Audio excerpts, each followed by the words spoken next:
Alright, YouTube, David Harry here. Now before I get into this video, there will be a link on the screen somewhere right now, and definitely one in the description below, taking you to another video which will demonstrate the end result of this particular microphone DIY build thing. Anyways, the point of this video is to show you the process that I went through to deconstruct this particular microphone and then replace its capsule with an ECM capsule, in this instance an omnidirectional one. Now, a few pointers here about this video. It is just a guide video. I'm not trying to teach people how to solder, so you won't see me soldering the capsule. This video is more for people who can already solder, know a little bit about electronics, know a little bit about capsules and stuff like that. Basically, people who are like enthusiasts for this type of stuff like I am, because I'm not an electronics engineer or anything like that, and I most certainly don't know enough about, like, you know, the electronics and microphones to be an authority on it. However, I'm very enthusiastic about these things. I've got a lot of experience using microphones, so I just kind of, you know, botch things together every now and then. So if you're of a similar mind, then yes, this video could be good for you. You could copy this video exactly as I've done it, but I would suggest just take this as a bit of a rough guide, because I'm not going to be teaching anyone anything they don't already know in this video. However, the way I'm going about it might be something that gives other people a good idea. So just to be very specific about this particular build, although I'm using an XLR based like body, this build is for an ECM which is going to be powered by plug-in or electret power. So the thing with this microphone, at the end of the day, it is designed to be plugged direct into a camcorder, so no phantom power, and indeed you cannot connect this to a phantom power supply or a phantom power preamp. It will damage the capsule, probably break it. So like I say, plug-in power only, and wherever possible, you know, you should use maybe the cables that come with this. I explain this as I go through the video, as I go and do like a continuity test on the cable to work out where to actually wire the capsule to and stuff. So yeah, bottom line, cheap microphone, convert it with a capsule which is an ECM and a capsule that you personally already know is a good one, and you're just looking for a donor body realistically. I'm using an Omni in this instance, and only because I just wanted to build an Omni studio mic, or like a microphone that typically looks like a studio mic, but very specifically Omni only for doing close like VO stuff, or close like podcast or vloggy stuff and things like that. And yeah, there you go then. So basically this is a guide for people who already kind of know about these types of things, and this is just to give them a heads up for some things that might just kind of spark them into doing things a certain way or whatever. Or you can copy it exactly with your own chosen ECM capsule. Anyways, let's get into this. Okay, so the first thing I'm going to do then is just dismantle all the body off the BM-800. So start off by unscrewing the end off there. Just simply unscrew it off like that. And then the body will just slide off. Now what we need to do is to remove the top off the actual body. So there's a couple of screws in here. I don't know if I can get focus on this. The camera might try and focus on something else. It's on autofocus. So there's a screw there, and then there's also a screw there as well. So we need to undo both of those screws. Okay, so let me just change my bit over here on my screwdriver. Now, I don't know what size these screws are, what size bits they are, but you know, if you do this type of stuff, you're definitely going to find which bit it is that you're going to need to use, or which size screwdriver. Okay, so let me just pop that screw out. And keep all these things to one side as well, things like the screws, because we're definitely going to be reusing them when we put it all back together with the capsule in and stuff, or its new capsule. In fact, let me get everything out of the way here. Okay. And then what we're left with is the inside of the microphone. So what we need to do here, I think first of all, is let's take the XLR out there. So as we should be able to see there, there's a little grub screw in the body there. So we need to get in there, get that grub screw down, and then pull out the XLR there.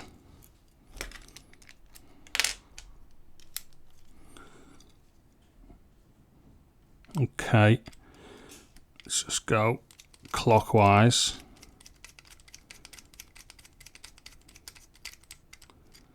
There we go, and then This should pop out, maybe pop it out from behind there. There we go.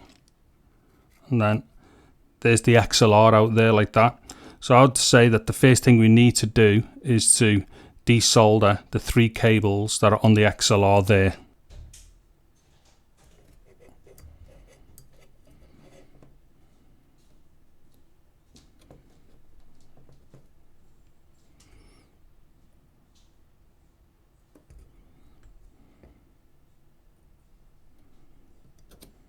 Okay, so I've now desoldered the 3 cables off the XLR socket here. But also, as we can see, there's a join here. So there's a cable joining the case of the actual microphone. So that would be like earth to the actual ground pin as well by the looks of it. Now what it is, I'm going to just leave that intact as it is right now.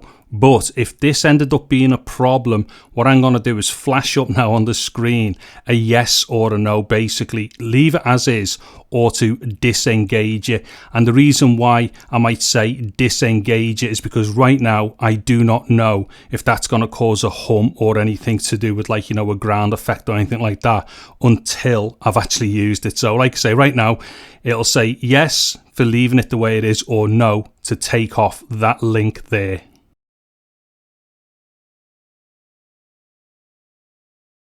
Now the next thing we need to do is to just take off this board from the inside. It is absolutely unnecessary. Now we're going to find different types of configurations for different types of BM-800s or BM-700s, but in general they're all going to be very much the same based around this chassis here. So just take everything out because it is absolutely not necessary. I mean, if you're into like electronics proper and stuff, you might be able to reuse some of this stuff. So maybe try and keep it as intact as possible. So for me here, there's only 2 screws. So I'm just going to whiz this screw off here and get that off there. And then there's another screw here. And then this will completely remove the board for me. And then the board will come off. I'll just bring these 3 cables back through the XLR hole there.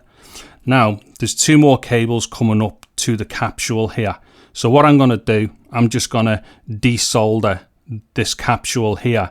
So I'm going to keep the board and everything intact as far as possible in case it is of use, you know, for something else. If not, and if you know that all this stuff is just ultimately never going to be of any use to you, then yeah, you know, you can just go through and take this off whatever way you want. But like I said, I'm just going to desolder this and try and keep it all as intact as possible.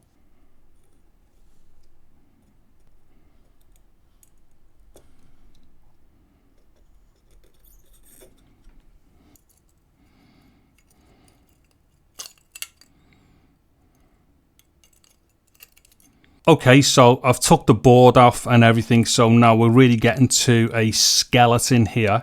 And the last thing to do is to take off the capsule. Now, in this instance, mine's just joined on with these 2 little screws here. And don't forget, any of these screws and everything that were taken off that we're going to be reusing again, make sure you don't throw those away. Okay, so let me just whiz this off.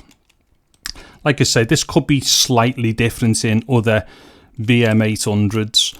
But like I've said from the outset of this video, this is just a guide, a very rough guide, and just to show you how I've done it. You know, things will vary slightly for different people with their actual microphone that they've got.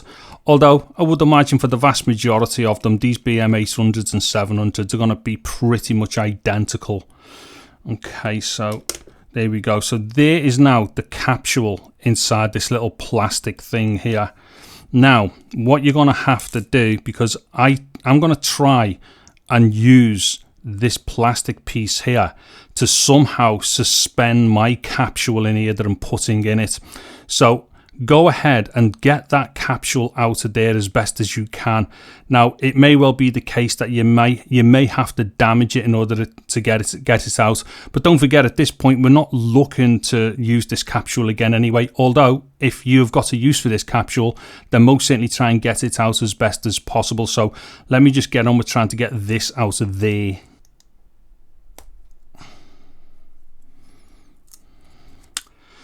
Okay, as we'll see here, I just apply pressure and push the capsule through. So luckily, mine was only on with a little bit of adhesive here, and I managed to just pressure it off just by pushing it through, as you're just seeing on that speed up.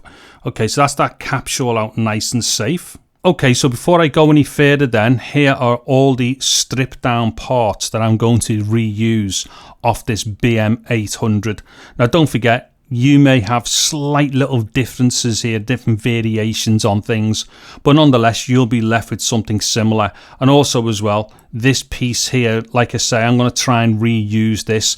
It may be the case that you've got a better solution for suspending the capsule, or just an easier way to connect or glue the capsule down, or whatever way you're going to do it. However, for the way that I'm doing this particular build, these are the parts that I'm going to reuse. Also, there's 6 screws here. I think we're only going to be using 4 of these, but 2 of them might be handy for something else. Okay, so the next thing that I'm going to do then is a continuity test on the XLR socket here, and that's just so we can work out where ground and live are on these pins in relation to the way that this cable was wired.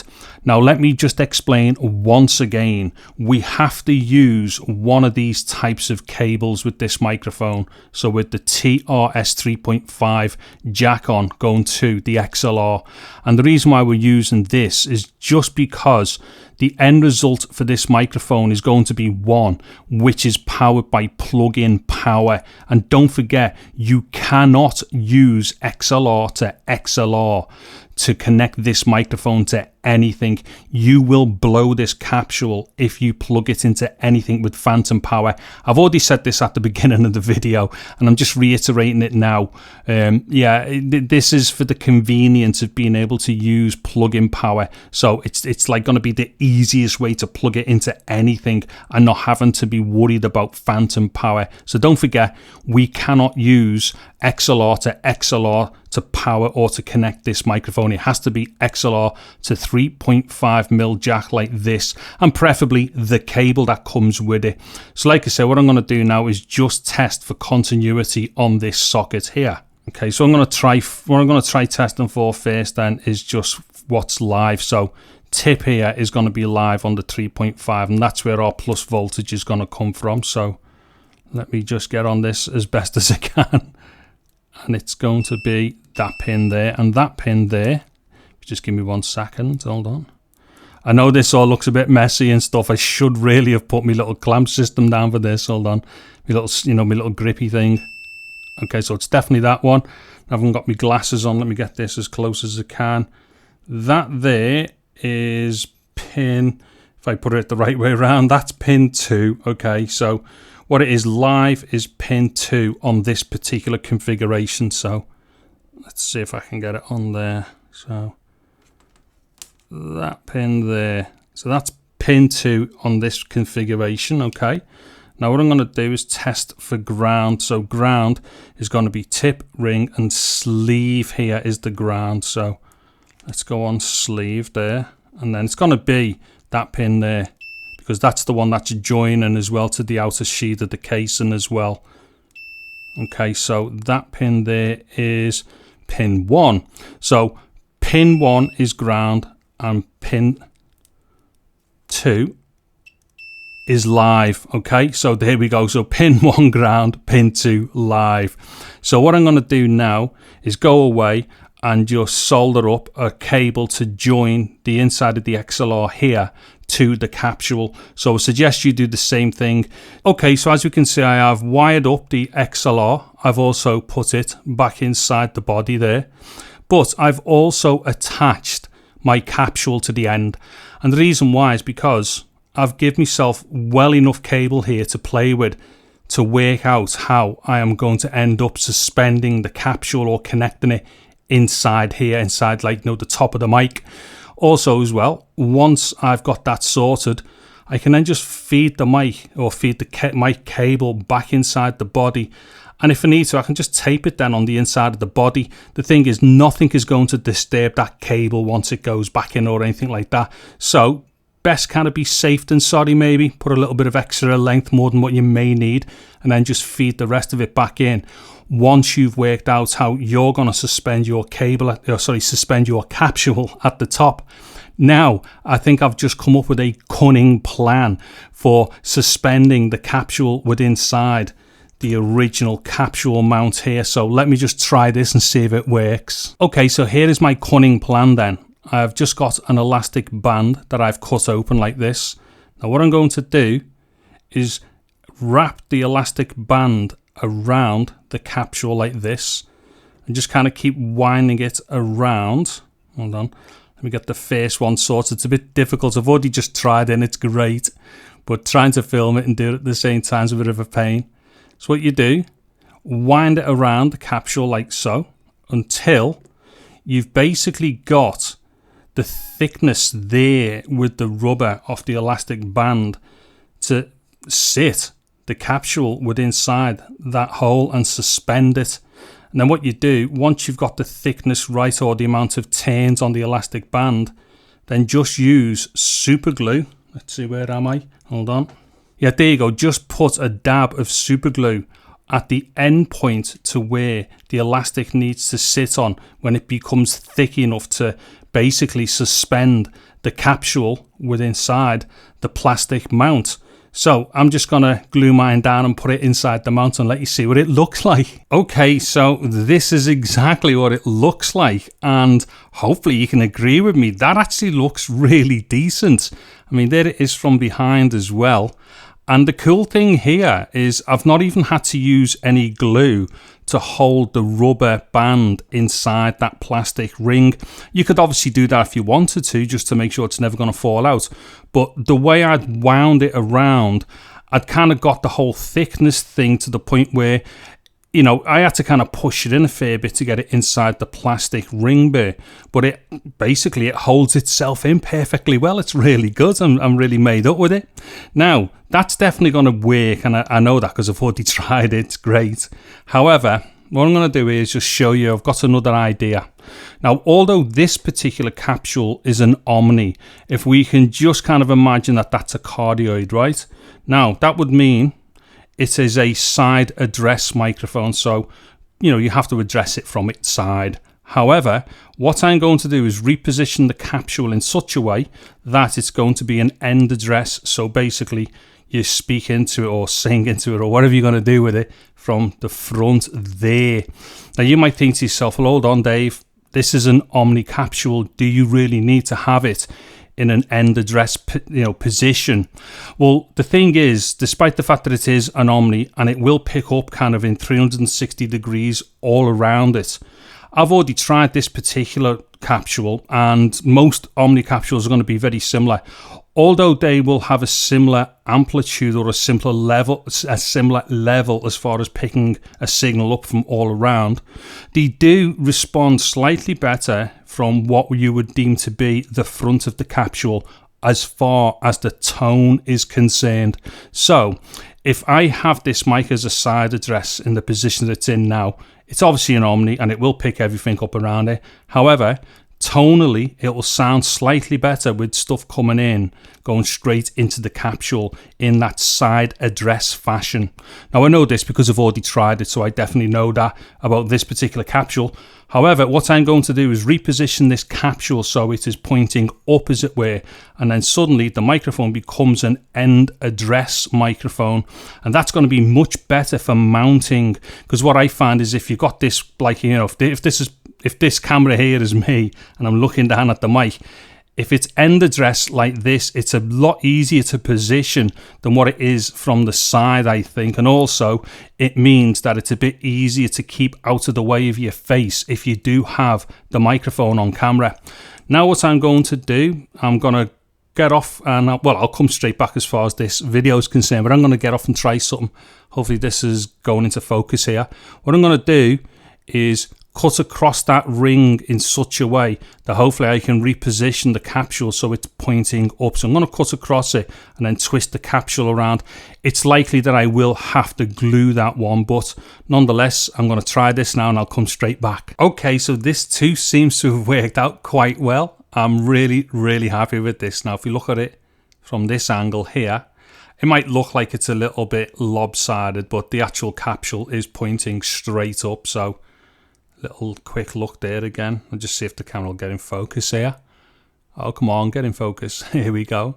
Okay, so as far as I'm concerned, that's job done here. So what I'm going to do then, I'm just going to put everything back on the microphone and I will just finish off the video and show you what it all looks like now. And here is my new Omni-Directional studio microphone, specifically designed for podcasty, vloggy stuff on YouTube. Now, when I say studio microphone, that's only by virtue of the body that it's in. It's just an ECM capsule which is placed close to your mouth, and I've used what is like visually, traditionally looks like a studio microphone, but obviously all we've done here is just scooped out all the insides and done a direct connection of a simple ECM capsule, which effectively is just connecting straight to the power source of a camcorder or anything like that.